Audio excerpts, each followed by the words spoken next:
By the time the last light leaves the temple court, the air over the Nile has changed. The heat of the day loosens its grip so slowly that you almost do not notice at first, and then, as you step out beneath the high stone gate, a quiet coolness brushes over your face, slips under the edge of your linen robe, and settles along your arms like a blessing that has been waiting patiently for dusk. Behind you, the Temple of Amun sinks into its own deepening hush, the massive pylons becoming dark, immovable silhouettes against a sky that is gently shifting from burnished gold to layers of rose, then to soft violet, and finally toward indigo. The painted flags along the topmost edges of the pylons hang almost still now, stirring only when a faint evening breath touches them, color muted in the fading light. A few lake priests move like pale ghosts in the distance, their white linen glimmering faintly as they cross the wide court, each footfall swallowed by the stone. The sound of sandals on paving, the low murmur of a final instruction, the muffled scrape of a closing side door, these are the last fragile noises of the day's ritual life. Somewhere deep within the stone heart of the sanctuary, incense still smolders in bronze or alabaster cups, sending up one last thin thread of fragrant smoke toward ceilings painted with stars, the scent following you, clinging softly to your hair and skin as you leave. You draw in a long, unhurried breath, letting the air come into you slowly, as if you are breathing in the entire evening itself, the faint sweetness of kifi from the inner rooms, the dry dust of the courtyard that has been heated and reheated all day under the sun, the distant cool hint of water drifting up from the unseen river beyond the walls. As you exhale, something inside you loosens, the weight of the hours begins to soften. The chants, the formulas, the measured arm movements, the careful steps on sacred floors, all the intricate attentions you have held like a tight thread, ease out of you with that breath. Tonight you are leaving the god's house for your own, and yet the boundary between the two feels very thin, almost transparent. The heavy stone gateway you pass beneath is a clean line, but in your chest it feels as though the entire city, from riverbank to outer fields, is one extended sanctuary and the night itself is the great, dark roof under which everything rests in order. You pass through the gate and into the street, and the colors of the sky follow you, softening with every step.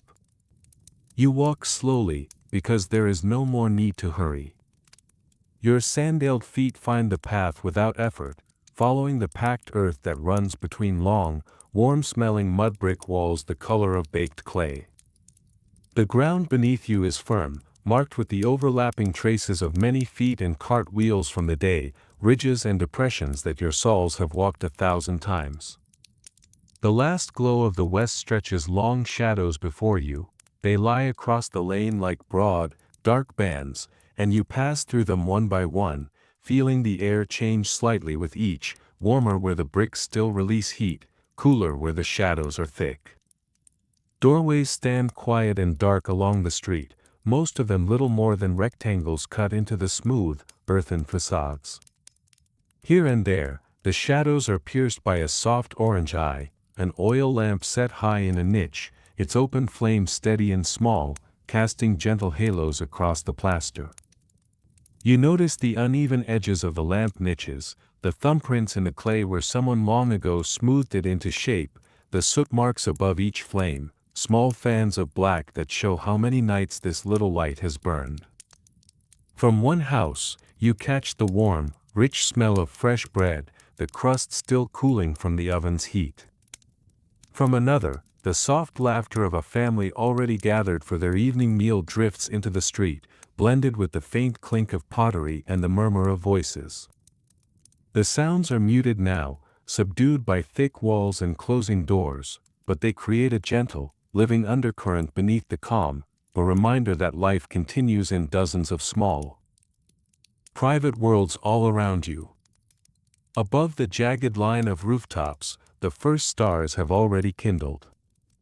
You tilt your head and recognize them without needing to think, the bright, keen point of Sopdet low over the horizon, its light sharp even in the delicately fading sky, the familiar, upright figure of Sa striding higher, his shining pattern traced across the darkness by countless eyes for countless seasons. You have watched these constellations since childhood, learning their names and stories, and they have watched you in turn, constant in their patient arc across the sky. They remind you that even in darkness, the order of the world holds steady, that Ma'at does not sleep, even when you will. You pass close to the outer wall of the great temple precinct once more, its massive brick expanse glowing faintly with stored heat, like a resting animal breathing slow and deep. The bricks are enormous, their edges softened by time, and as you walk you can feel, even without touching, the warmth that still radiates from them after a day under the sun.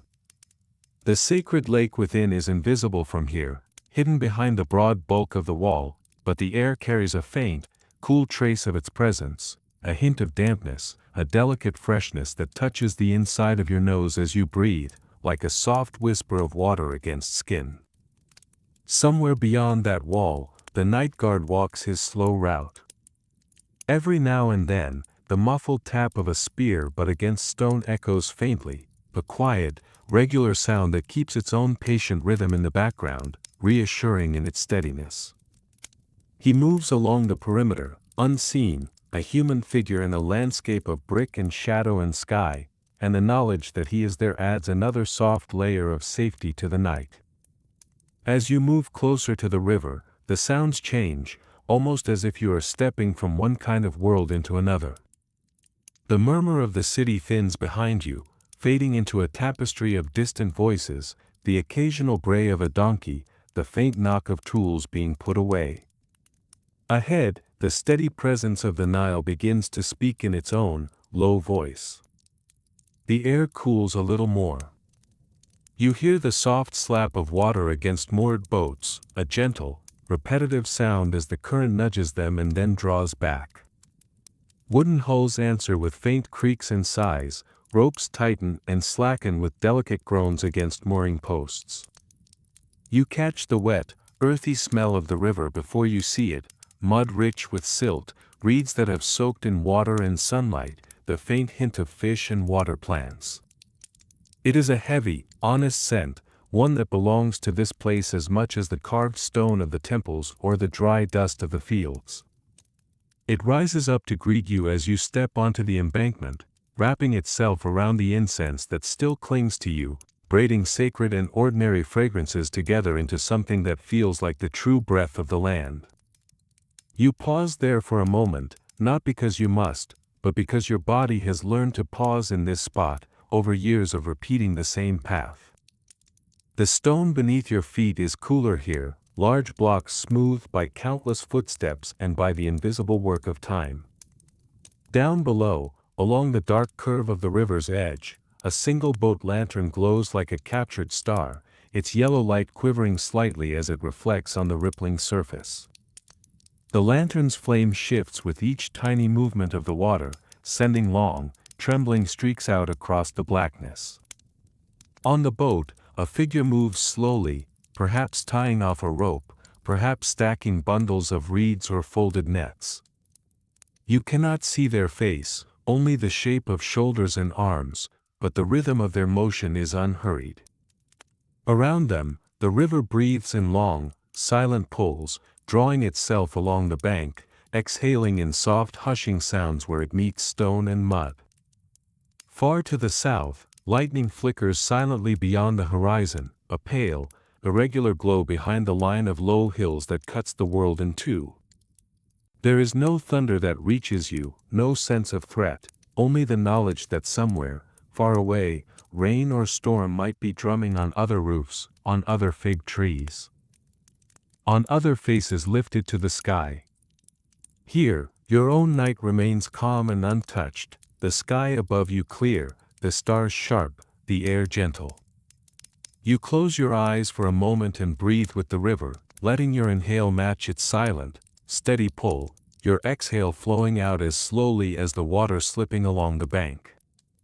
For a few heartbeats, there is only this shared rhythm, chest and current rising and falling in unison, your body quietly remembering how deeply it belongs to this valley and its cycles. When your eyes open again, the lantern is still there, the figure still moving slowly about their work, and the path that leads toward your house waits patiently at your side. Your home stands in a quieter district near the temple walls, part of a cluster of houses belonging to scribes, priests, and overseers, each one modest on the outside and yet full of the private richness of daily life within. From the street, your house is simple. The facade is a plain expanse of mudbrick, its surface smoothed long ago and faintly rippled by the marks of hands that shaped it. The clay holds the memory of many seasons, the lower parts darker where past floods dampened them, the upper parts bearing the faint, powdery traces of former whitewash. A heavy wooden door breaks the wall's simplicity, strengthened with horizontal bars and iron fittings that soften with a dark sheen in the fading light. The door sits slightly recessed, its threshold worn into a shallow dip by the countless crossings of sandals and bare feet. There is a small window set high above, little more than a slit with a pair of wooden slats crossed in front. At this hour it shows only darkness within, framed by the warm color of the bricks. No carved lions flank your entrance, no painted banners hang to announce status or office. Only the solid, dependable shape of the house itself gives its quiet assurance. This is a place that has stood through many flood seasons, through years of plenty and years of less, and it will likely stand through many more. You lay your hand on the wood of the door and leave it there for a breath before you push. The grain beneath your palm is smooth where countless touchings have polished it. Near the edges, you can still feel faint ridges, where the carpenter's tools left their own marks that no amount of use has erased. The door holds a gentle warmth from the day's sun, but underneath that you can sense the coolness of the interior waiting. When you push, the hinges answer with only a soft, habitual creak. Inside, the air changes at once. The brightness of the street narrows into the dim, contained light of the entrance hall. The coolness of shaded walls slides over your face and arms, carrying with it familiar layers of smell, oil from lamps soaked deep into plaster, baked bread, dried herbs hanging in little bunches somewhere in the shadows, faint traces of smoke from past meals, and the clean, settled dust of a lived-in space. These scents do not shout, they surround you gently, like the many soft hands of home. A dim lamp burns in the entrance room, its flame sheltered in a shallow clay bowl, casting a pool of amber that spills across the floor and up the nearest wall. The light stops just short of your feet, so that you stand for a moment half in shadow, half in glow, a threshold inside a threshold. Somewhere deeper in the house, you hear the faint clink of pottery being moved or settled, then the sound fades. No one comes immediately, there is no urgency here, only the sense that the house is aware of your arrival the way a resting animal is aware of the return of one of its own. You step inside, draw the door gently closed behind you with a muted thud, and lift the bolt, feeling its familiar, solid slide into place. Outside, the city continues its own slow exhale into night. Inside, your world narrows, the sounds muffling, the light softening, the air thickening into a kind of welcoming stillness that only long familiarity can create. You move into the main room, and the house seems to breathe around you. The ceiling here is low enough that, if you reached up, your fingertips could brush the dark wooden beams that span the width of the room. Those beams, seasoned and slightly warped by time, are as much a part of the house's character as its walls. Between them, the underside of the flat roof is visible in rough patches, reeds and packed earth held together with age and care. In the lamplight, the textures above you are caught in shallow relief, shadows gathering in recesses, light sliding along the smoother surfaces. On one wall, a row of large clay jars rest in a neat line, their rounded bodies catching and holding stray glints from the lamp. Some are sealed with mud and cloth, others are closed with well-fitted lids.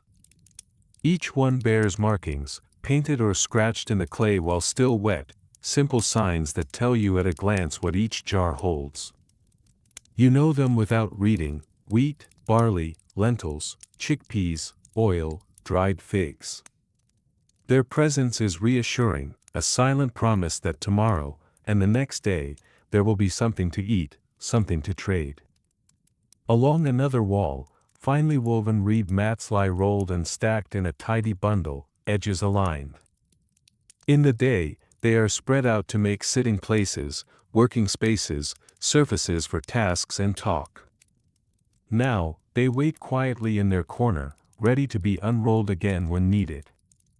A simple wooden table stands near the center of the room, its surface bearing the smooth sheen of long use. Two stools with woven seats flank it, their fibers slightly frayed along the edges where hands and garments have rubbed against them over years. On the table, someone has already set a shallow clay dish and a jug of beer. The dish is empty but clean, the faint rings along its interior telling stories of past meals, lentils, stew, pieces of bread dipped and dragged. The jug's surface is cool to the touch, and a thin film of condensation clings near its base, catching the lamplight in tiny, glimmering beads.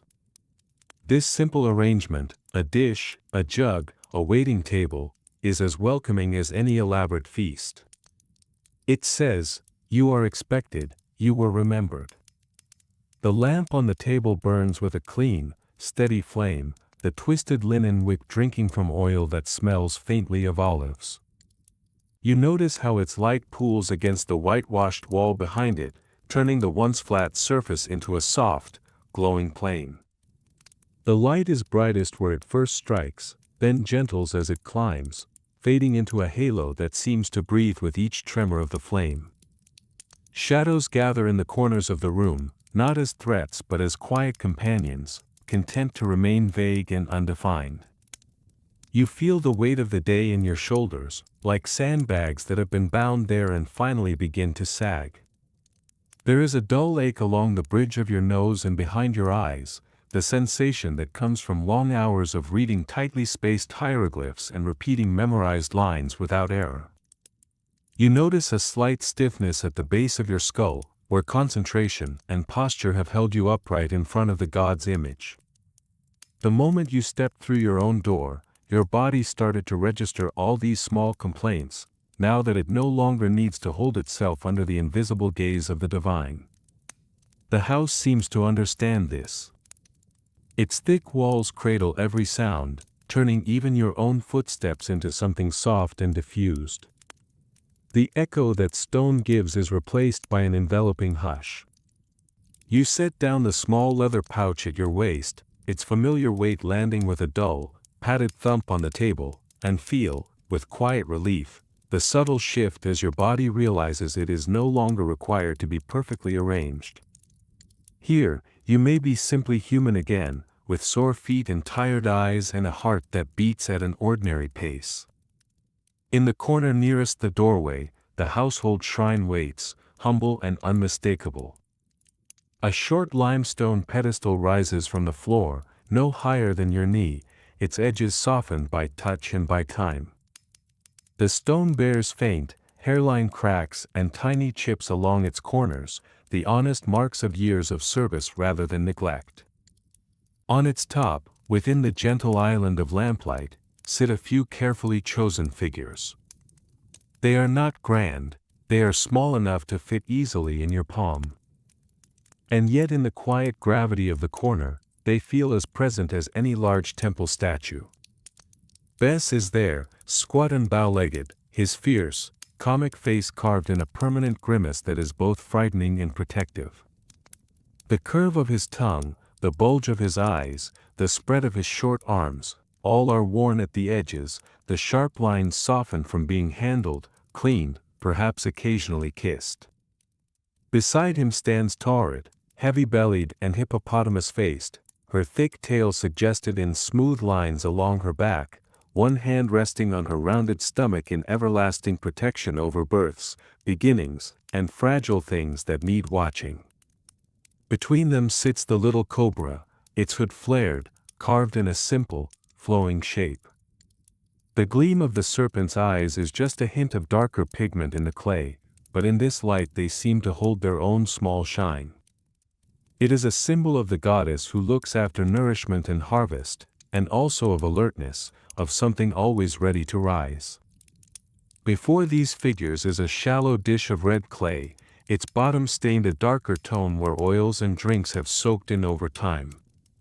Tonight it holds a few dates, their skins wrinkled and slightly glossy, and a piece of yesterday's bread, now firm at the edges.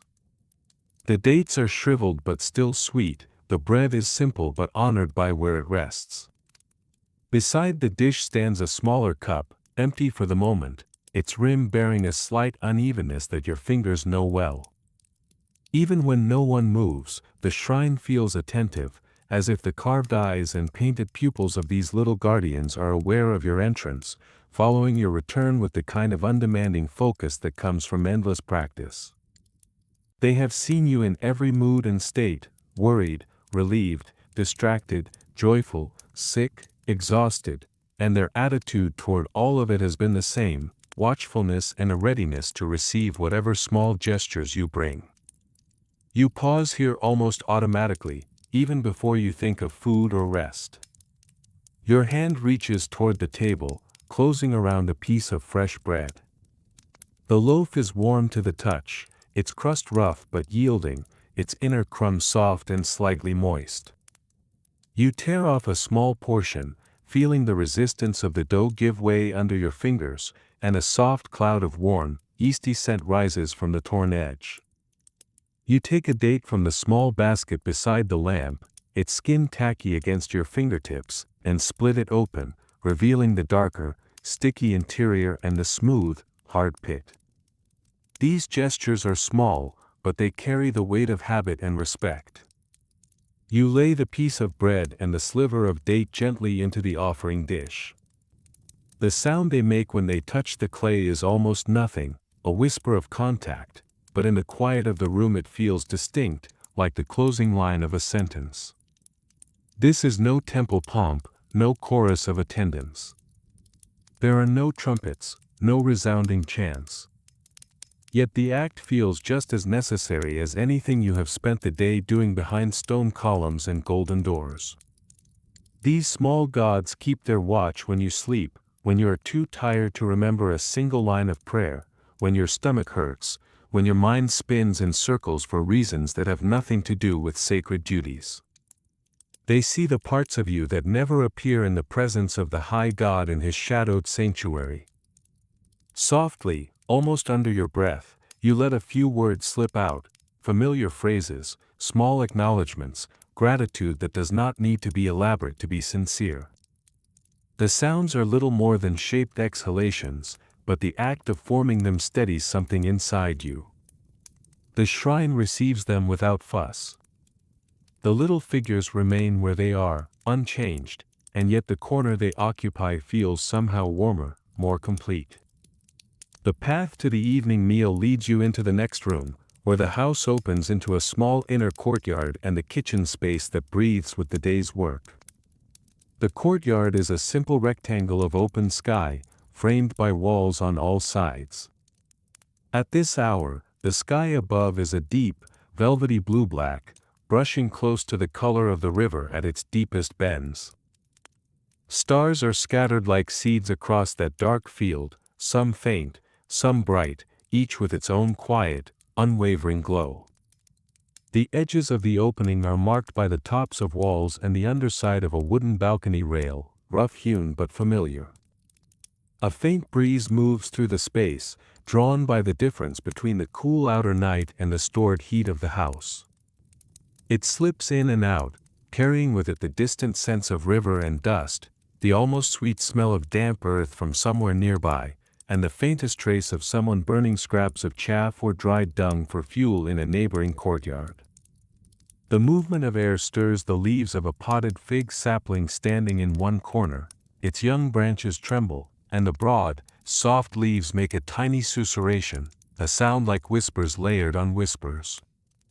From a rope stretched along one side, a strip of linen hangs drying, swaying lazily back and forth like a pale pendulum in the dark.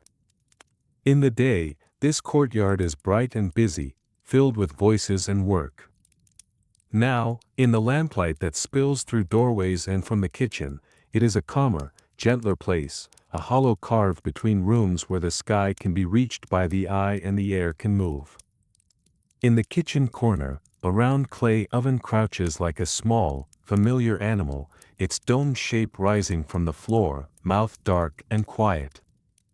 Inside, the fire that baked today's bread has gone out, but the bricks around the opening still hold a remnant of warmth, glowing faintly red-brown where heat has soaked into them. When you draw a little closer, you can feel that remaining heat on the skin of your shins and hands, a soft radiation that speaks of earlier activity now completed. On a low table beside the oven sits a broad, flat loaf of bread, its crust cracked in a pattern like parched earth, each fissure catching a thin line of shadow. The loaf's aroma reaches you in a warm wave, roasted grain, a touch of smoke, a hint of sourness from the leaven. Next to it, a shallow tray holds onions, their outer skins dry and papery, catching lamplight in muted ochre and gold. Their scent, sharper and cleaner than that of bread, lies just below the surface, waiting for the first break of skin to release it. A small dish of soft white cheese rests nearby, its surface smoothed by the last touch of whoever shaped it, glowing gently creamy in the lamplight. Beside it stands a larger jar containing beer. The jar's mouth is covered with a simple fitted lid, and when you lift it, a richer, sour-sweet smell rises, thick and alive, smelling of grain, fermentation, and clay. A faint froth clings to the inside of the jar's neck, evidence that the liquid within is still quietly living, still gently moving. You sit on a reed mat at the low table, the mat sweep pressing a light, regular pattern into your calves and ankles. When you pick up an onion, its weight is satisfying in your hand, heavier than its dry rustling surface would suggest. You peel it with slow, practiced movements, thumb and forefinger catching the thin, papery layers and stripping them away. They fall in pale curls to the floor, landing without sound on the mat, and the lamplight through them shows tiny veins and translucent patches, like delicate skin. The sharp, clean scent of the onion releases in small bursts, pricking your nose and the corners of your eyes. It is a different kind of cleansing, after a day filled with incense and perfume, direct, earthy, almost harsh, cutting through the lingering sweetness that clings to your hair and robe. You cut the onion into small pieces, the knife's edge working through crisp, moist flesh that gives way with a characteristic crunch. You take a bite of bread, tearing a piece free with your fingers, the crust crackling under the pressure before yielding to the soft interior. The taste is solid, simple, warm, filling the space in your mouth with grain and fire and the faint hint of salt. With it you eat a morsel of cheese, cool and slightly sour, its softness contrasting with the bread's firmness, and a piece of raw onion, whose intensity flares on your tongue and in your nose, then settles into a lingering warmth. You lift the cup and drink the beer.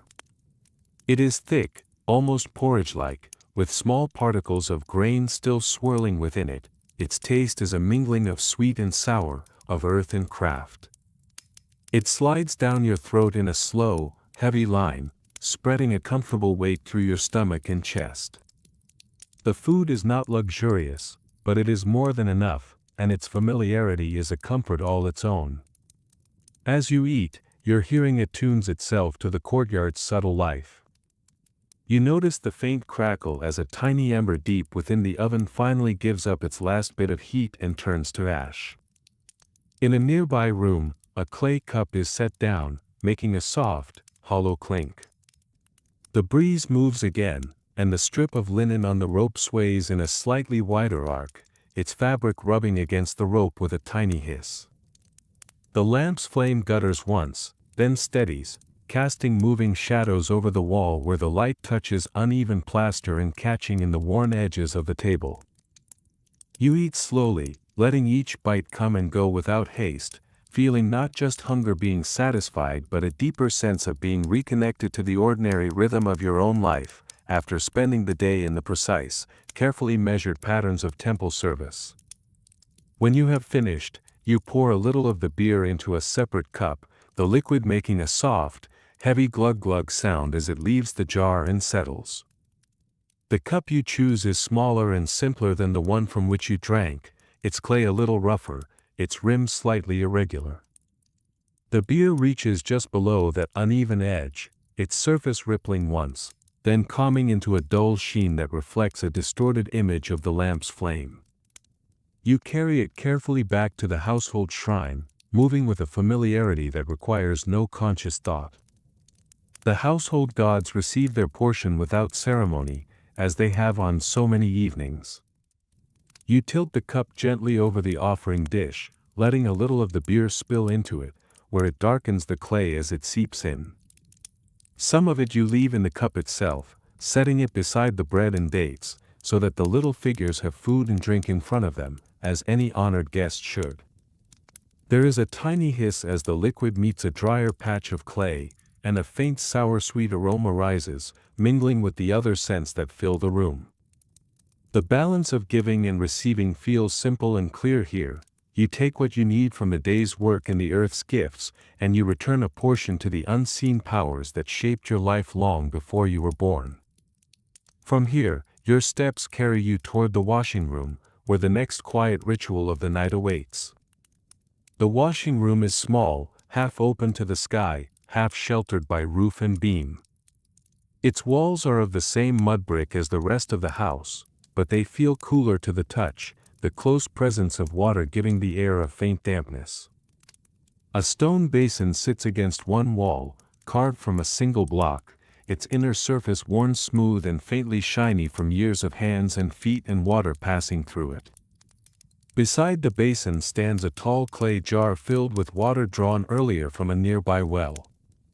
Its surface is cool, beads of moisture clinging to it where the temperature inside differs from the room's. Beside that, in a small, shallow bowl, lies a pinch of natron, pale and granular, like coarse, holy salt.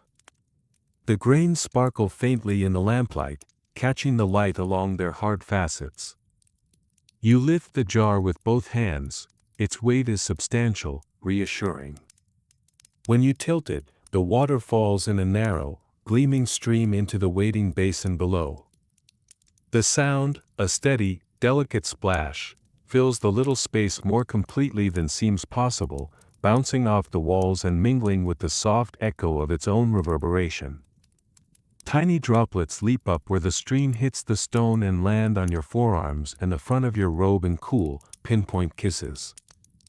As the basin fills, a subtle cool mist rises from its surface, carrying with it the clean, metallic scent of water and stone and the faint mineral tang of the well from which it came.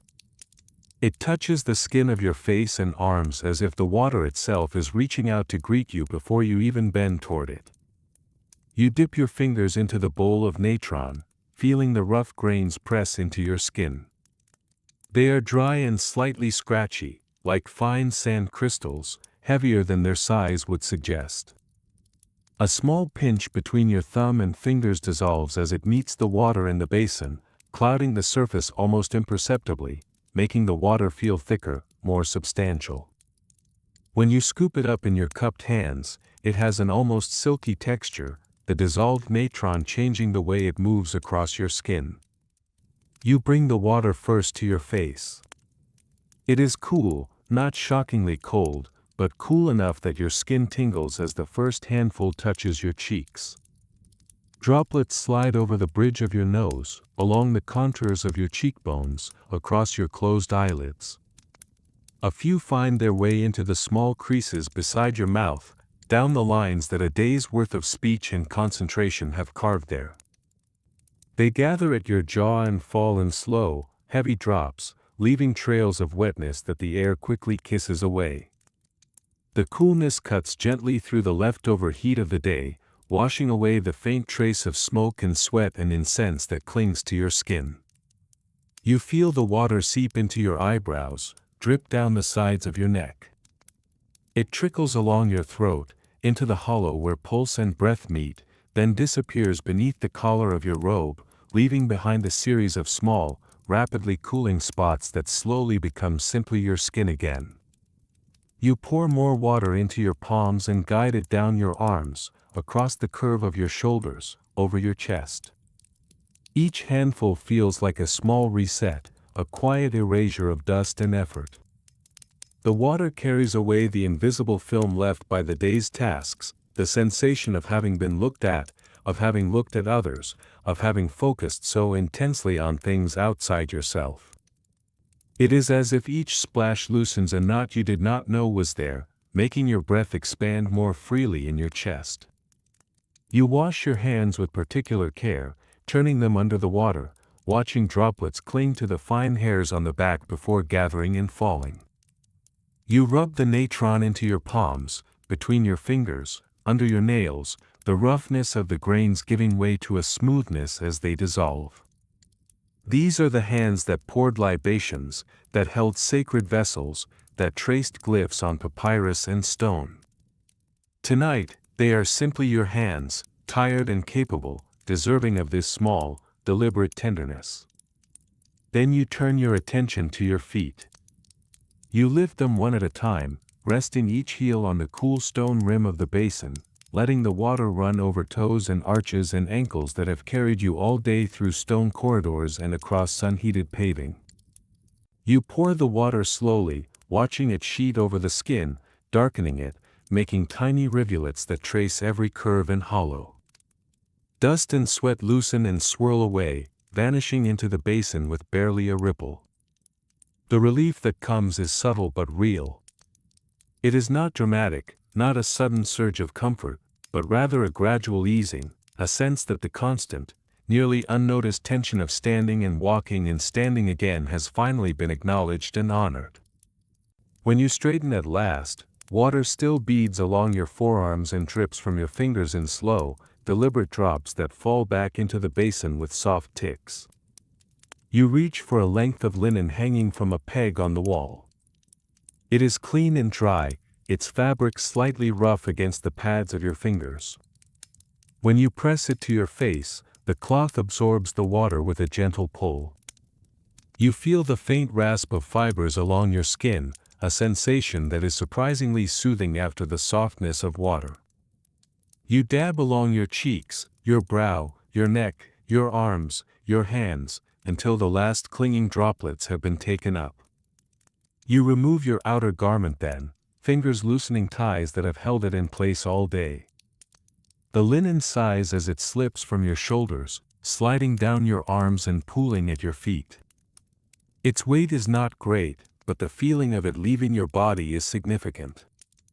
You fold it neatly, smoothing the fabric with the flat of your hand, and set it aside on a small shelf. The smell of incense is stronger in that robe than on your skin now. It seems right to let it rest, to let the day's sacred scent settle and thin overnight. In its place, you pull on a simpler linen robe, one kept specifically for nights. The cloth is softer, worn to gentleness by many washings and many hours of sleep.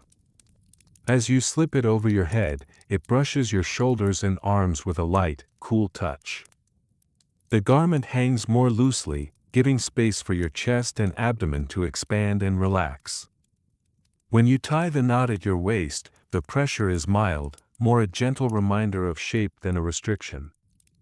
The robe smells faintly of clean linen and sun, with just a trace of the natron from previous washings. Before you leave the washing room, you tilt the basin carefully and pour the used water along the slight depression in the floor, guiding it into the shallow runnels carved there to lead it away. The water moves more slowly now, heavy with what it has removed, making a soft, continuous patter as it spreads, gathers, and disappears. Even this small act has its own quiet order. Water comes, water cleanses, water departs, carrying with it the dust and heaviness of the day. You step back into the main room feeling not only physically refreshed but somehow more spacious inside, as if some invisible residue has been wiped from the surfaces of your thoughts. Your skin is cool and clean under the night robe, your hair feels lighter, your face less tight. The lamp's light seems softer, your own shadow on the wall less sharply defined. Your sleeping room is a little world unto itself, set apart from the rest of the house by a short corridor that bends once, so that lamplight from the main room cannot reach it directly. As you turn that corner, the familiar darkness ahead feels like an embrace, not a threat. When you enter, you are greeted by a softer, more intimate gloom, lit only by a single lamp on a low stand near the bed. Its flame is modest, a small tongue of light rising from a narrow pool of oil, barely higher than the width of your thumbnail. The light it gives is gentle and localized, reaching just far enough to sketch the outlines of the room and leave plenty of space for shadows to gather. In its glow, the shapes within the room emerge. The bed, set against one wall, is a simple wooden frame raised a little from the floor, its legs sturdy but unadorned. Stretching across it is a woven mat of reeds, the fibers tight and regular, their surface worn smooth where bodies have lain, rougher near the edges where fewer hands and backs have pressed them. At the head of the bed sits the curved stone headrest, its base wide and solid, its upper curve shaped to cradle the back of the skull. The stone has been polished by countless nights of wait, the top shining faintly where skin and bone have rubbed. Beside the bed, on a small table, stands the lamp, its little flame alive and unwavering. Next to it rests a clay cup of water, its surface dim and calm, reflecting the lamp's glow in a tiny, trembling circle. A tiny figure of a god, no larger than your thumb, stands or sits near the lamp. Its features are blurred by size and distance, softened further by the play of light and shadow, but you know who it represents without needing to see clearly. In this room, it is enough to feel that a symbol of protection is near at hand. The walls are smooth, coated in pale plaster. In the lamplight, they take on a warm, creamy tone, but where the darkness gathers, they shift toward bluish gray. The surface is not perfectly even, there are faint ridges, tiny hollows, the marks of fingers and tools that once spread the plaster, now long forgotten. On one section, the painted image of a boat glides along a band of stylized water. The pigments, faded but still distinct, show the vessel's curved hull, the suggestion of oars, the straight, upright figure standing at the prow holding a staff. You know each stroke of this painting, the way the blue of the water is slightly greener in some patches, the way the black lines outlining the boat thicken here and thin there, the way the figure's head is turned ever so slightly toward the unseen shore. You have seen it every night for years. Tonight, as always, the wavering lamplight gives it the illusion of gentle movement.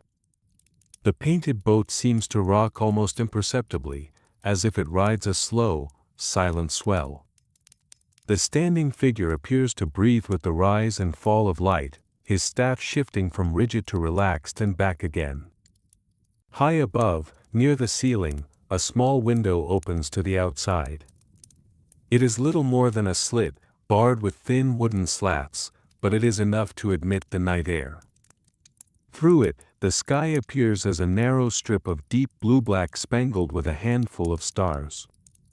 The light that enters is faint, barely enough to touch the far side of the room, but it adds a cool, silvery tone to the darker shadows, balancing the lamp's warm gold. The air in the room is slightly cooler than in the main hall. Carrying a hint of the outdoors, a trace of night wind, perhaps the faintest ghost of river scent. There is the smell of clean linen, of clay, of plaster that has absorbed many days' worth of warmth and given it back each night.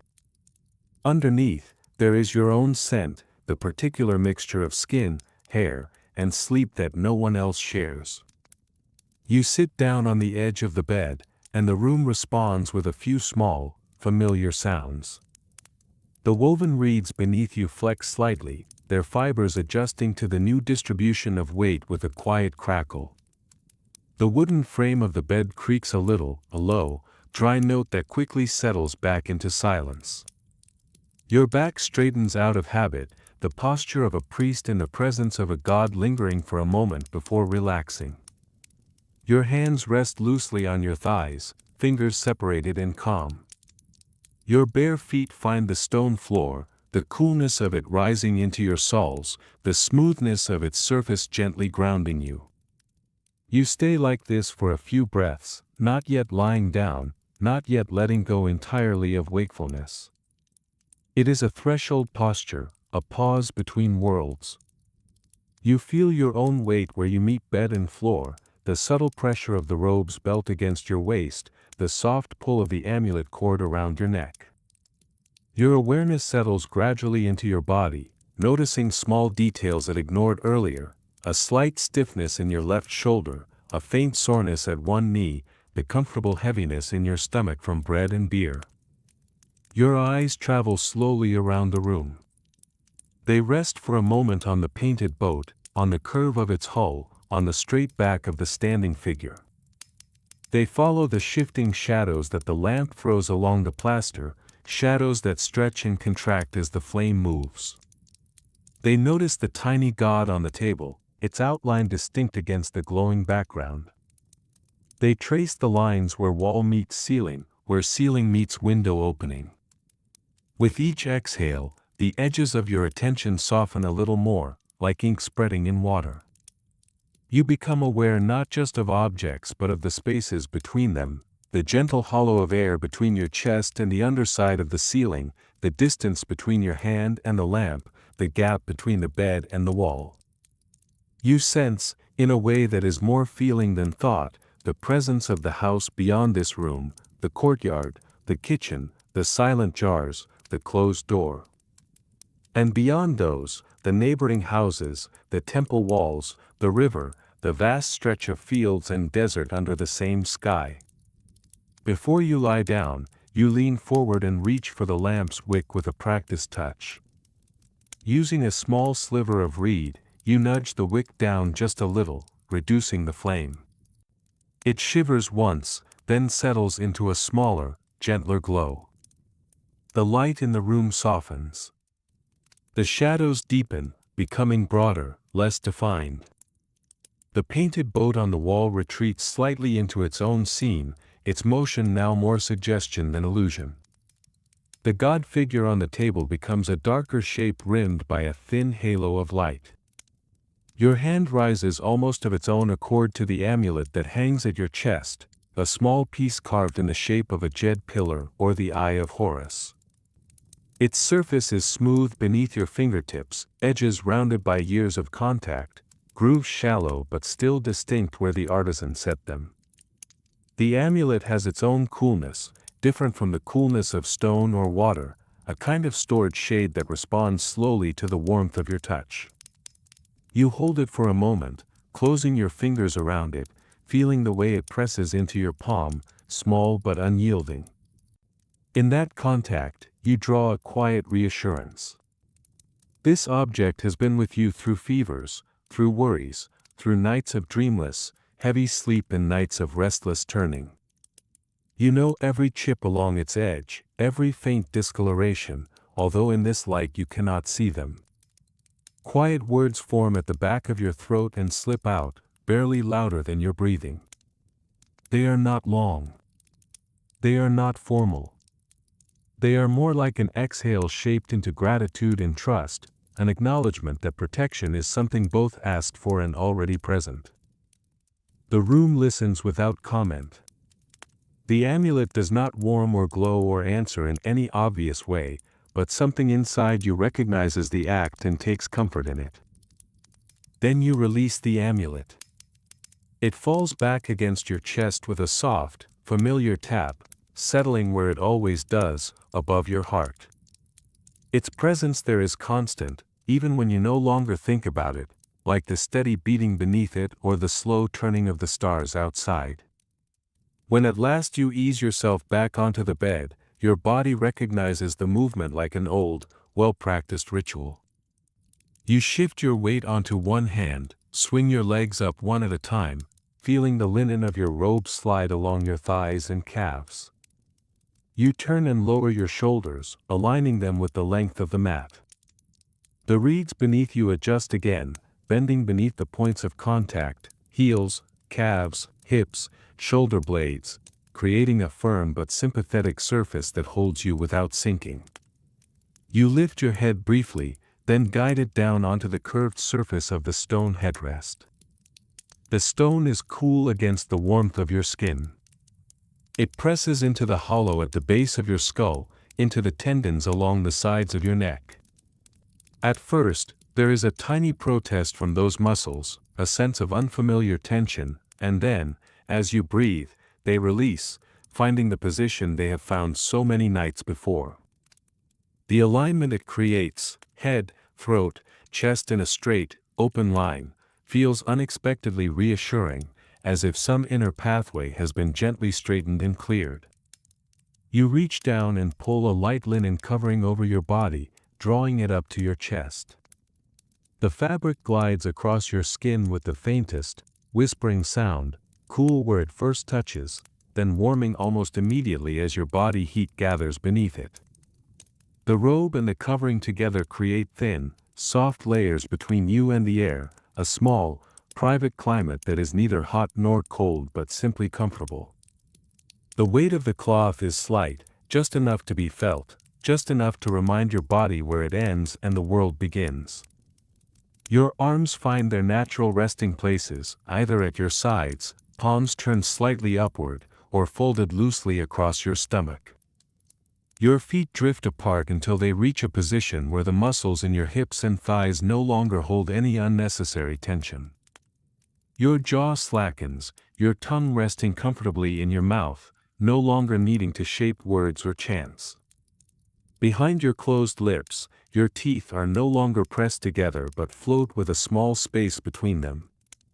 For a little while, you keep your eyes open, letting them adjust to the half-light. The ceiling above you is only a suggestion, a darker plane against the softer darkness behind it, with perhaps a faint hint of lighter plaster where the last of the lamp's glow brushes it. The small window near the ceiling shows a narrow strip of sky, now fully taken by night. Through it, one bright star lines up almost exactly with your line of sight, its light a pinprick of steadiness. As your vision softens and your attention drifts, the star seems to blink in and out of awareness, appearing sharp when you focus, dissolving into the blue-black when you do not. You let out a slow breath and feel your chest sink slightly, your back settling more fully against the mat. Somewhere deep in your ears, you can hear your own blood, a faint, pulsing rush that underlies everything else. The room, which a moment ago was full of visible details and subtle surfaces, begins to become more abstract, more about temperature and shadow and sound. You no longer catalog objects, you simply inhabit the space among them. You begin to notice your breath, not as something to control, but as something to respect. Inhale comes first, as it always does, drawing cool air quietly through your nose. You feel it brush the tiny hairs within, slide along the back of your throat, expand your chest. The ribs rise, the spaces between them stretching open like shutters. Your belly lifts slightly, making a small tent under the linen covering. The air lingers in your lungs for a heartbeat or two, as if tasting the warm, inner darkness it has entered. Exhale follows, and with it, the air flows back out, a little warmer now, carrying the faintest trace of the day's flavors and the night's scents. Your chest softens, your ribs fall, the space in your abdomen gently flattens. There is no effort in this, the motion happens whether you think about it or not. Now, you simply choose to notice it. Rising and falling, widening and narrowing, filling and emptying, the quiet tide moving in and out of your body. Again and again, your attention rides this motion. When your thoughts stray, to some phrase recited earlier, to some small concern about tomorrow's duties, to the memory of a face or a gesture from the past, they drift back on the exhale, like small boats that have floated briefly away from shore and now return on a gentle wave. You do not chastise them, you simply watch them come and go, their outlines fading as they recede. Each breath deepens the sense that the day is loosening its hold on you. The tightness behind your eyes eases. The little muscles along your spine, which have been bracing and adjusting all day, begin to rest. The contact between your body and the bed feels more complete, as if you are slowly sinking into the surface, not to disappear, but to be held. With every breath, the border between your wakeful attention and the soft darkness within grows thinner, more permeable, like a veil stirred by a slow, regular wind. As your body relaxes further, the sounds of the house and the city arrange themselves into a soft tapestry around you. At first, they seem separate, this creak, that murmur, a distant call, but as you sink deeper into stillness, they blend into a single, gentle presence. The wooden beams above you respond to the cooling of the night air with slow, almost inaudible adjustments, tiny crackles and soft groans as the fibers release the day's tension. It is as if the house itself is stretching and settling, just as you are, its long, patient body adjusting to the absence of the sun. From somewhere in another room comes the faint shift of weight on another mat, the rustle of linen as someone turns over in sleep. The sound is muted by thick walls and doors, but it reaches you as a small reminder that you are not alone in this structure, that other breaths are also rising and falling under this same roof, each with its own rhythm and dreams. Beyond the house, through layers of earth and brick and air, other sounds move toward you, softened by distance.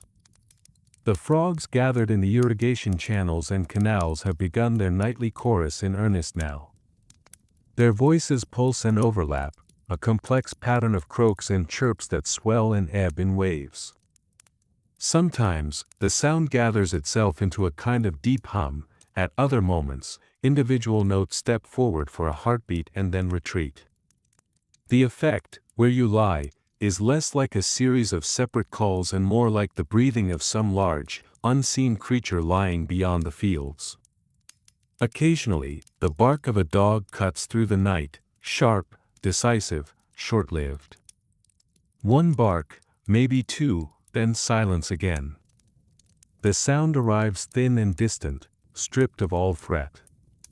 You imagine, if you think of it at all, a lean body stretched across a doorway, ears pricked for another noise, then easing back into its own kind of rest when none comes. Somewhere nearer to the river, a boatman calls out a single word or a short phrase, a direction, perhaps, or an acknowledgement.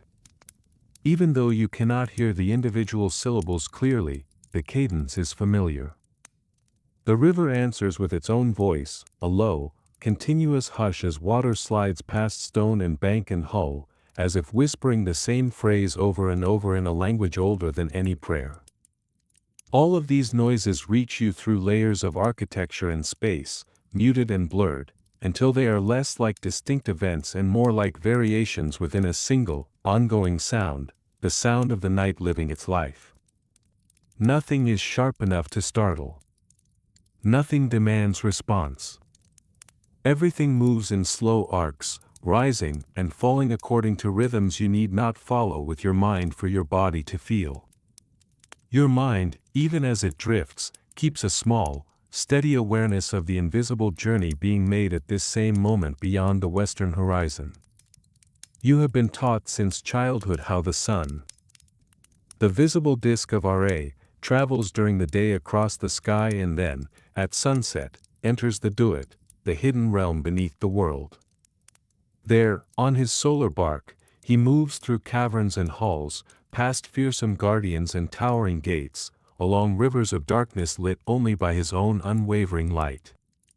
Each hour of that journey has its own challenges, its own beings to meet and words to be spoken. As your thoughts loosen, you do not picture every detail of those teachings, every serpent and deity and corridor, but an impression remains, the sense of forward movement through darkness, of a luminous presence cutting a path through realms where the living do not walk.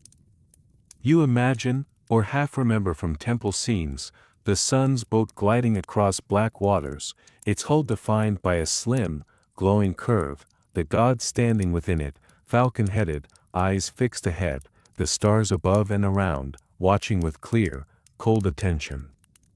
Apophis is there too, somewhere in those depths, the great serpent of unmaking, coiled and waiting to seize the boat's progress, to swallow or bind the light that makes all things visible.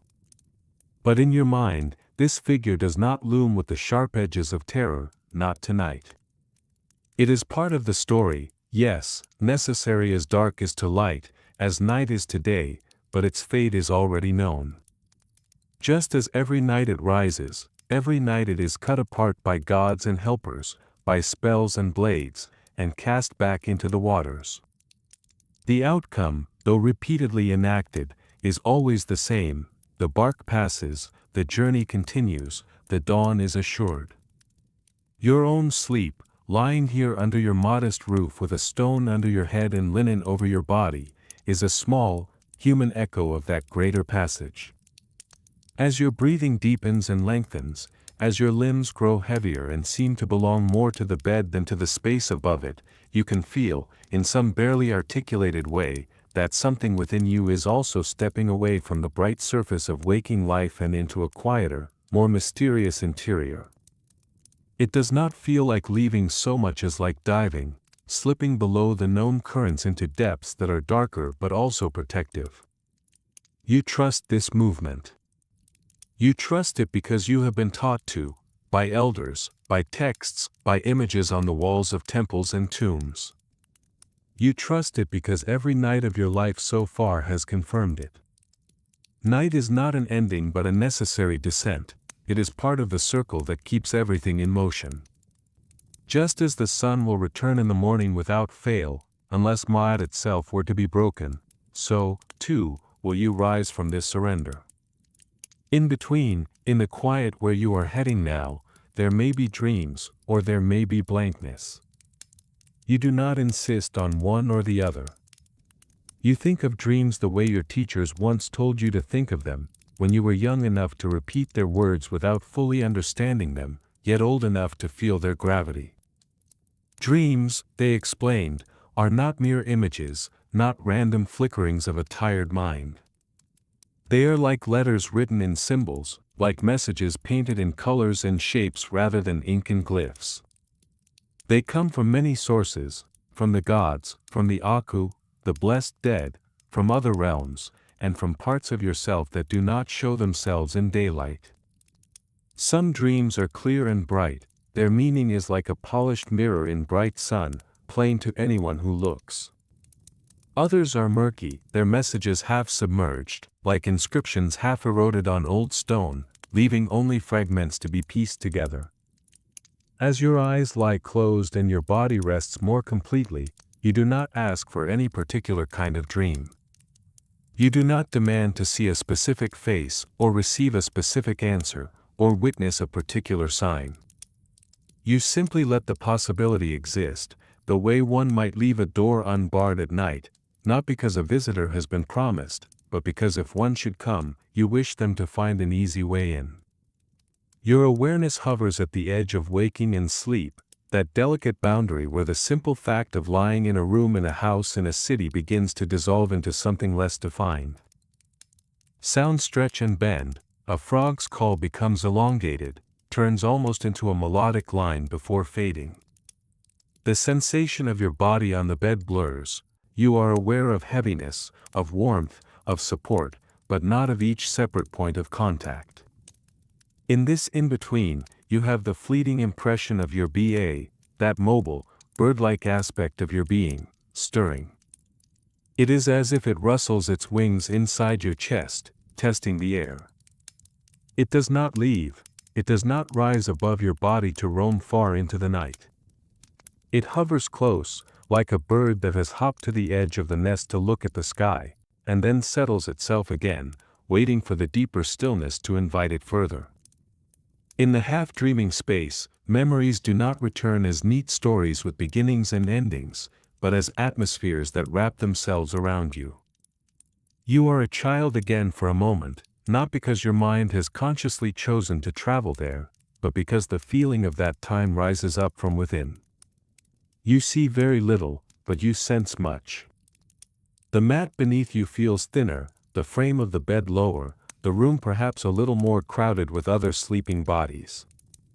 The lamp's flame across the room is the same, that small, steady light, but now it sits beside a figure you understand as your father, his familiar shape stretched out beside you on his own mat or bed. You remember, or re-experience, the deep comfort of listening to his breathing as you drifted towards sleep in those nights, the slow, powerful rise and fall of his chest, the occasional soft snore, the way his exhales seemed to fill the room with safety. As a child, you did not think of God's protecting you. The first boundary between you and the dark was his presence, his readiness to wake if anything broke the night's pattern. You knew, in the unquestioning way of children, that if there were a strange sound or an unwelcome smell or a chill that did not belong, he would hear it, he would rise, he would stand between you and whatever it was. Those frogs outside, their voices now part of your grown-up sleep, were there then too. At that age, they were not a chorus to be understood or explained, they were simply the night talking to itself.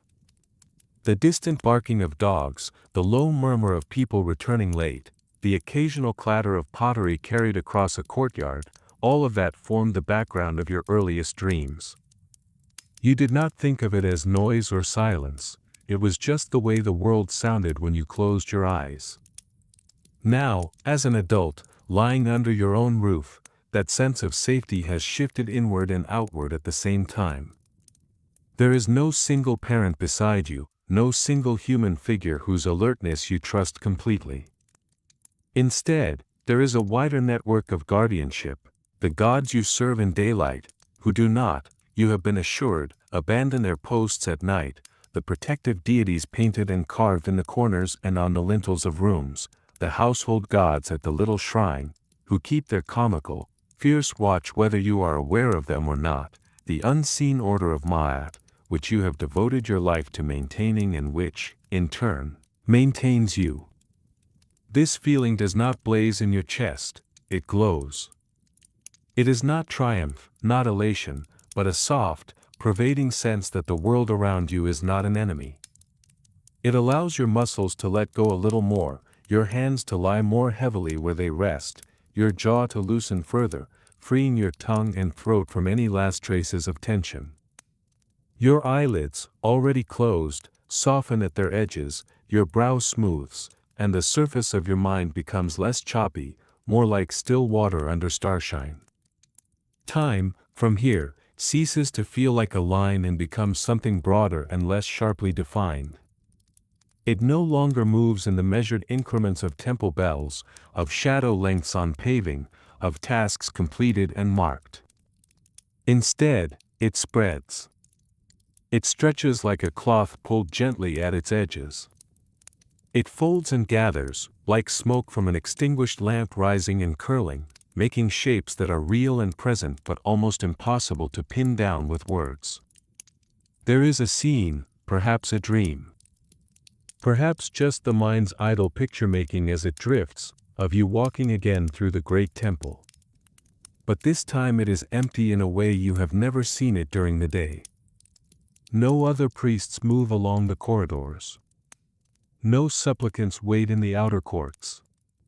No scribes bend over their boards in shadowed rooms, no children stare wide-eyed at painted walls. There is only you and the stone. The hypostyle hall is all shadows and pillars. The ceiling is lost in darkness, only the faintest suggestion of painted stars glimmers far above, where the last of some imagined light touches them. Columns rise around you like colossal trees in a stone forest, their shafts carved with images and glyphs you know by heart. Each column is a story, of kings and gods, of offerings and victories, of ceremonies repeated year after year. As you walk between them, your bare feet make only the slightest sound on the cool, polished floor, a whisper of skin on stone. You reach out and let your fingertips brush one of the reliefs carved in the column's flank. The grooves of the carved glyphs are shallow but distinct. You feel the downward cut of a vertical line, the curve of a hetep sign, the straight, slightly angled plane of a throne symbol. Your fingers are careful, respectful, as if you might disturb the figures if you pressed too hard, though they have stood unaltered for generations. The stone is cool and dry, steady under your touch, and for a moment it feels as if you are not reading the inscription with your eyes but listening to it with your hand. There is no fear here, no anxiety about whether the rites have been correctly performed or whether the temple is properly maintained. The emptiness is not abandonment, it is rest. The statues are veiled in the darkness of their sanctuaries, but in this dreamlike vision, their presence is still felt, as though they sleep, aware and content. You are alone but not lonely, solitary but not abandoned. The gods feel less like distant, commanding figures and more like old, vast companions whose silence is full. Then the image dissolves slowly, not shattered but allowed to fade like pigment washed away by water. Another scene rises in its place, equally gentle, equally uninsistent. You are drifting along the Nile at night in a small boat, not one of the grand ceremonial barks, but a simple wooden vessel such as any fisherman or ferryman might use. The current carries you more than any oar. The air is cooler out on the open water than on shore, and it moves across your face and arms with a softness that makes you want to close your eyes even in the dream. The sound of water against the hull is a constant, quiet hush, like breath drawn through slightly parted lips. The sky above is vast and open, an immense bowl lined with stars. In the dream, they seem more numerous and more brilliant than in waking life, their light sharp and white and unwavering. They are reflected on the surface of the river so clearly that you have, for a moment, the sense of floating between two identical skies, one above, one below. The boundary between world and reflection is only the thin line where the boat meets the water, and even that line shivers and shifts with each small ripple. You do not steer. There is no need. The current knows the many curves and moods of the river far better than you ever could. The banks are mostly dark, their shape suggested only by darker bands against the starlit water. Every so often, you see a small light on the shore, the point of a lamp burning outside someone's house, the glow from a brazier where someone sits awake. These lights appear and disappear slowly, like the thoughts that rise and fall in your half-sleep, each one a sign that life goes on in its own quiet way where you cannot see. Somewhere far beyond this simple dreamboat, the bark of Ra is making its magnificent journey through the Duat, overcoming obstacles, meeting gods and spirits, assuring the continuation of the world.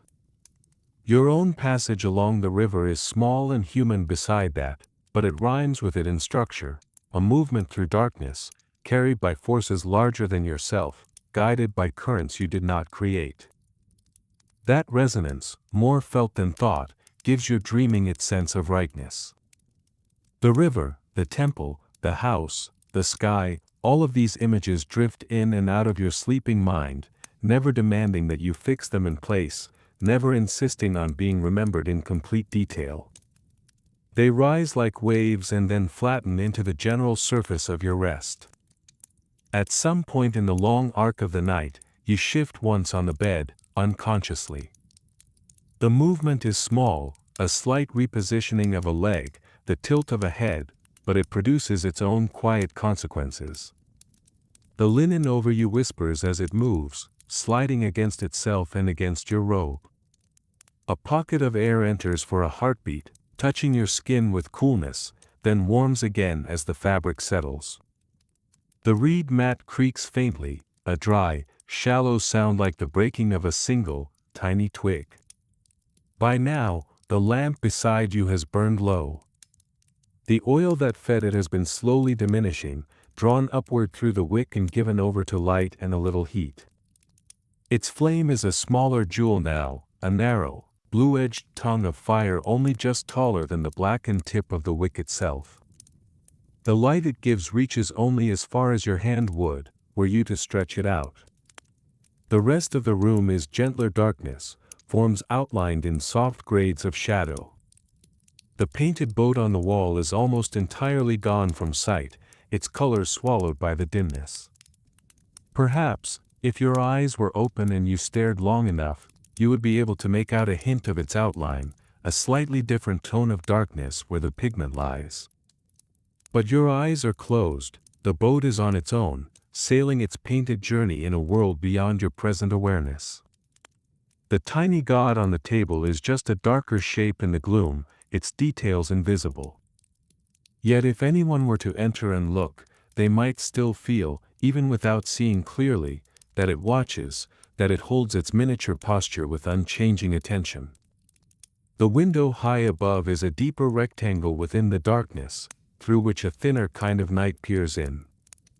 The stars visible through it have shifted, some set, others risen, but this change has happened gradually, almost imperceptibly, like the cooling of the stones beneath the house. Then, at a moment you do not feel, the lamp reaches the end of its oil. The flame wavers once, a tiny, stumbling dance as it seeks fuel that is no longer there. It draws itself tall for a heartbeat, as if trying to live a little more, then thins, curls inward, and vanishes. There is no dramatic smoke, only a faint, barely there trace of scent as the last of the wick's charring settles. The room does not mark the exact second of this change. The darkness that takes the lamp's place is not an abrupt thing, the lamp's light has been dimming for some time, and the quiet has been constant. The night simply folds more deeply around you, filling in the places where the light used to touch, embracing the contours of your body, the angles of the furniture, the small irregularities in the plaster of the walls. Yet even in this fuller darkness, there is still light of a different kind. The small window continues to admit a sliver of sky glow, enough to give the room a very faint, bluish cast rather than a total blackness. It takes shape in the form of delicate edges, the line where the bed frame meets the wall, the curve of the overturned headrest beneath your neck, the slight bulge of the blanket where it lies over your chest. These outlines are not sharp, they are softened, as if drawn in charcoal rather than in ink. Your face, if anyone could see it now, would appear calm and unguarded. The lines that gather around your mouth and eyes during the day, from speaking and thinking and you do not even know what, are smoothed by unconscious release. Your lips are slightly parted, enough to let air flow easily. When you inhale, your nostrils flare just enough to be seen. When you exhale, a faint warmth moves out into the coolness of the room. Your heartbeat moves steadily, unhurried. Each beat sends a gentle wave through your chest and outward, unnoticed by your sleeping mind but constant, like a drum beat carried deep inside stone. In the hollow spaces, your chest, your belly, organs work tirelessly, lungs pull and push air, stomach and intestines begin to quietly rearrange and process what you have eaten, liver and kidneys do their filtering tasks. The body's cult never ceases, its rituals are without interruption, their priests invisible and silent. Outside, the night reaches its deepest point. This is the hour when even frogs grow quieter for a while, as though they too must rest from their own calling. The dogs that barked earlier lie with noses on paws, ears relaxed, only occasionally twitching at some indistinct sound. The river continues its movement, but in this depth of night, its presence feels more like a thought than a sound, something that is simply known, not actively heard. Above, the stars watch with their patient glittering. Some have slid across the narrow slice of sky visible through your window, others have entered that small frame. The constellations shift slowly, silent markers of hours passing. Their light travels across unimaginably great distances, and yet, when it reaches your room, it is so gentle that it can barely outline a piece of furniture. Still, it is there, a quiet testimony that the world beyond your sleeping body is vast and orderly and continues on. Elsewhere in the city, other stories unfold. One person tosses on their mat, caught in a troubled dream.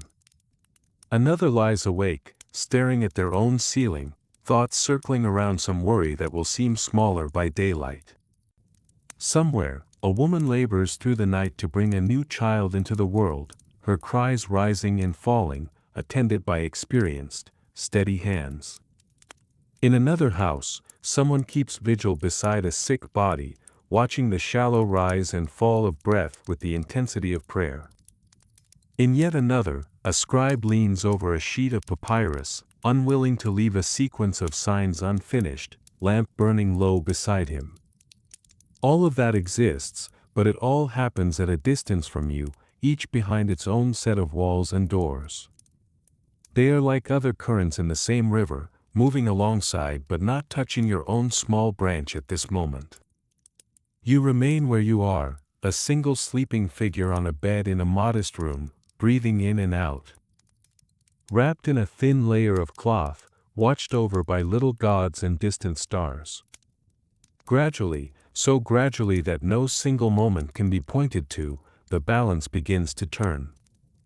The deepest part of the night, that wide hollow where it seems, from the inside, as if time might stretch on forever in darkness, passes.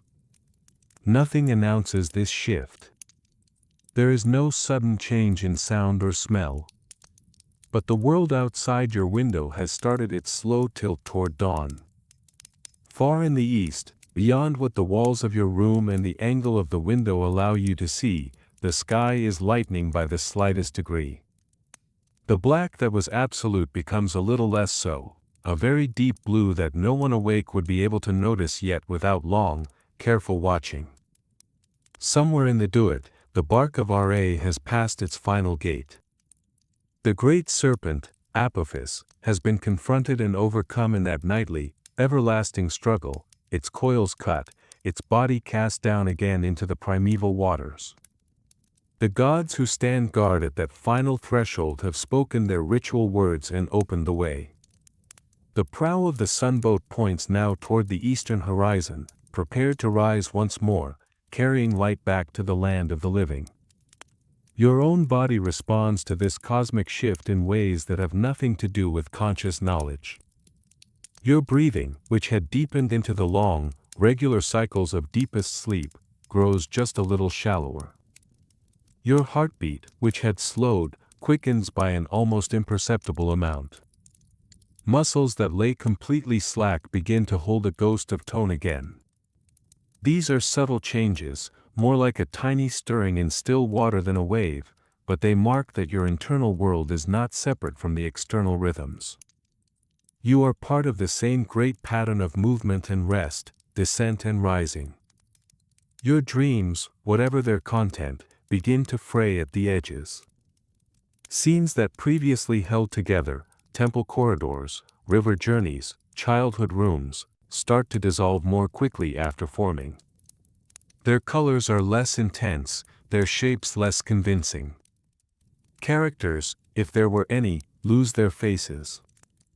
The feeling tone of the dreams, comfort, curiosity, perhaps a moment of unease that quickly shifted into something else, lingers longer than the specific images.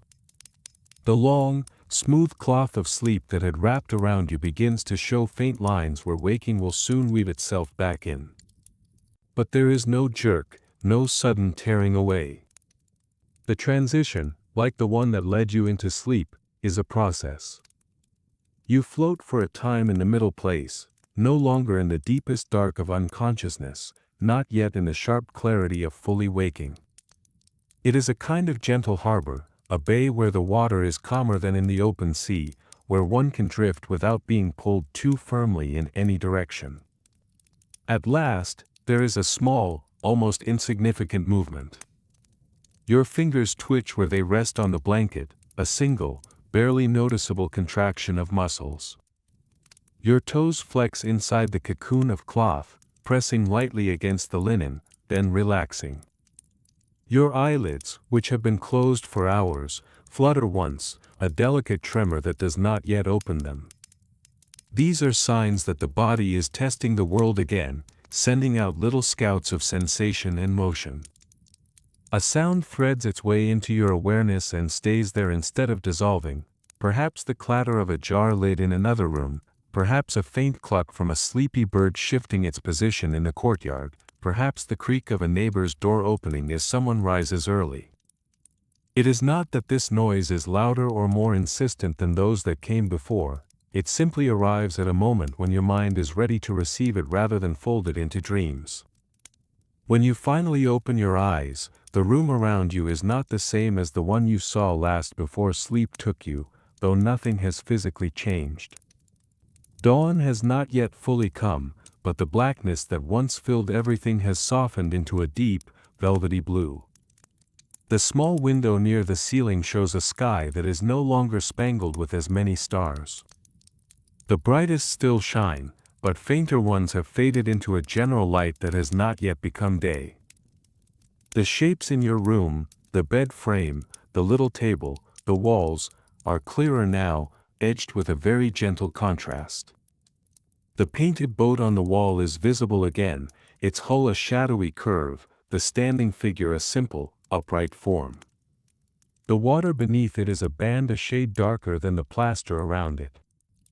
The tiny god on the table is more than a silhouette now, you can see the vague suggestion of its features, the line of a headdress or the curve of an arm, though they remain indistinct in the low light. The headrest beneath your neck is a familiar firmness, its outline clean. You lie still for a few moments longer, feeling the lingering weight of sleep in your limbs, a pleasant heaviness, as if your muscles are full of warm sand. Your mind moves slowly, like someone who has just swum up from deep water and pauses near the surface, still feeling currents around them. You are aware that you have dreamed, but the details slide away when you try to grasp them, leaving only impressions, the sense of water under stars, the feeling of cool stone under your hand, a comforting presence beside you that you cannot quite name. You do not chase these impressions. You let them be what they are, fading traces, like the faint, wet tracks left by waves on sand that is already drying in the first light. What remains more clearly is the sense that you were somewhere safe, that the night passed without sharp edges. That knowledge, or feeling, is enough. You shift your head slightly on the stone rest, lifting it just a finger's width and then letting it settle back. The muscles in your neck answer with a mild stiffness at first, then loosen, remembering their work. You roll one shoulder and then the other, feeling the stretch flow down along your back and up toward your jaw. The motion is slow and small, careful not to disturb the fragile quiet that still clings to the room. Beneath the blanket, your legs extend, toes pointing, calves tightening for a brief moment, then relaxing again as you allow your knees to bend. Your breath, which had quickened a little with the first opening of your eyes, begins to slow once more, settling into an easy, waking rhythm. You are no longer drawing in air as deeply as in sleep, but you also are not yet breathing with the shorter, more varied pattern of full activity. It is an in-between pace, calm but alert. There is a moment, a stretch of a few heartbeats, in which you simply exist, lying on your back, eyes open, doing nothing. You are aware of your own warmth against the coolness of the room. You feel the texture of the mat through the blanket, the give of reeds and the solidity of the wooden frame beneath them. You sense the faint weight of the amulet against your chest, its presence a small, steady point of contact. In this brief space, you are not defined by role or task. You are not, in this exact breath, the priest who must soon stand before the God's image and speak flawless words. You are not the son, or the neighbor, or the scribe, or any of the other titles you will carry through the day. You are simply a living being who has slept and is waking, a heart that has kept its rhythm through the dark, a soul that has wandered and returned. A sense of gratitude rises from somewhere inside you, not as a clearly phrased thought, but as a warmth that moves through your chest and throat. Gratitude for the bed, for the roof, for the walls that kept out chill and harm, for the small window that gave you stars, for the gods, great and minor, who were said to keep their posts while you could not. The night could have brought sickness, accident, fire, or fear. It did not. It passed without incident, and in this world, that is always a quiet blessing.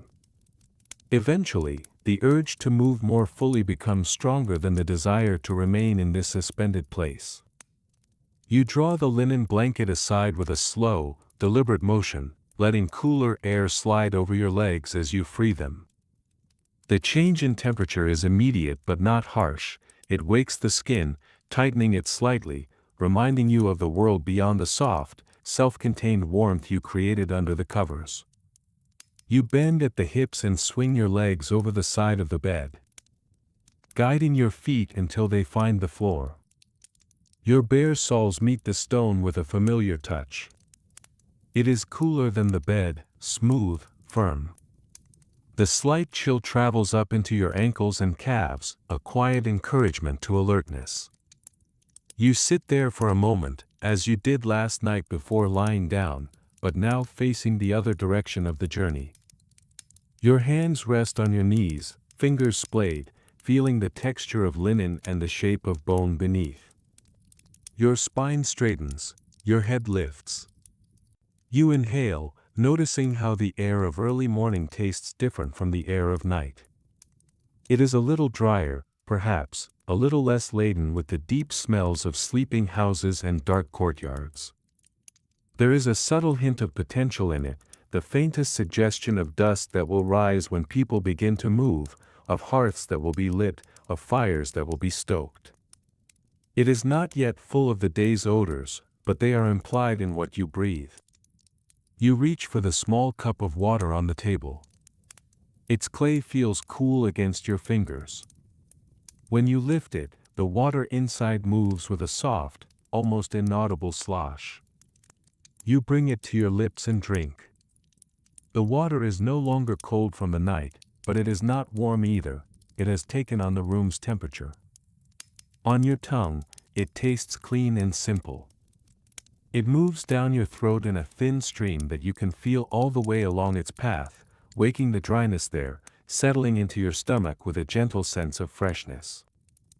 Your eyes move, unhurried, to the painted boat on the wall. In the gray-blue light, its lines are less dramatic than by lamplight, but they are clearer than in the previous darkness.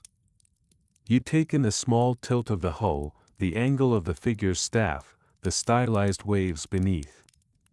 The painting has not changed in all the years you have been looking at it, and yet, each time you see it after sleep, it seems slightly different, because you are slightly different. Today, it looks particularly calm to you, the boat's posture steady, the water beneath it smooth. In that painted stillness, you sense motion, not the physical rocking of a vessel on real river waves, but the endless symbolic journey it represents. You think of how, night after night, season after season, that little image has been present, watching over your rest, witnessing your many mornings, indifferent to your worries and hopes and yet somehow a companion to them. In your own current stillness, sitting at the edge of your bed, you feel a kinship with that painted craft. Both of you have traversed a night and emerged into a new threshold. From this sleeping room, your day will unfold again along paths that are familiar and yet always slightly new. Soon, you will stand, walk back down the short corridor, feel the main room's air around you. You will move to the washing space, pour water into the basin, let the coolness touch your face and hands, dissolving the last traces of night's salt. You will don fresh linen, tying its belt with fingers that have done so countless times. You will open your door to the pre-dawn cool, step into streets that are just beginning to stir with other bodies waking and moving toward their own duties. You will make your way back to the temple, to the heavy gate, to the broad courts, to the tall columns and the inner rooms. You will participate once more in the morning rites, speaking words that have been spoken for generations, lighting incense that will curl in pale streams toward painted ceilings, uncovering the god statue, washing, anointing, clothing it in clean garments. You will Levi Gate Ma'at again, in action and in symbol, as you have chosen and been chosen to do. But for a few more breaths, perhaps more than a few, you remain where you are, in this quiet space between night and day, between the dissolution of sleep and the precision of ritual. You let the residue of the night linger in your limbs and thoughts, like the last traces of incense smoke hanging in still air long after the charcoal has gone out. You can feel that the night has done its work on you. It has cooled what was overheated, loosened what was tight, softened edges that had grown too sharp from concentration and duty. It has taken the worries that want to repeat themselves endlessly and wrapped them in softer cloth, muting their voices, returning them to you now as smaller, more manageable shapes. It has reminded you of your own smallness in a way that is not humiliating but gentle. You are one person, one life, one set of lungs breathing in a world filled with countless others. You inhale once more, deeply, letting your chest fill not only with air but with the memory of all that has just passed, the lamplight that shrank and vanished, the cool touch of natron water on your skin, the warmth of bread in your hands, the faint voices of frogs and river and distant neighbors, the imagined pathways of Ra's hidden journey, the painted boat on your own wall. You feel all of these as impressions rather than pictures, like the warmth that remains in a stone long after the sun has left it.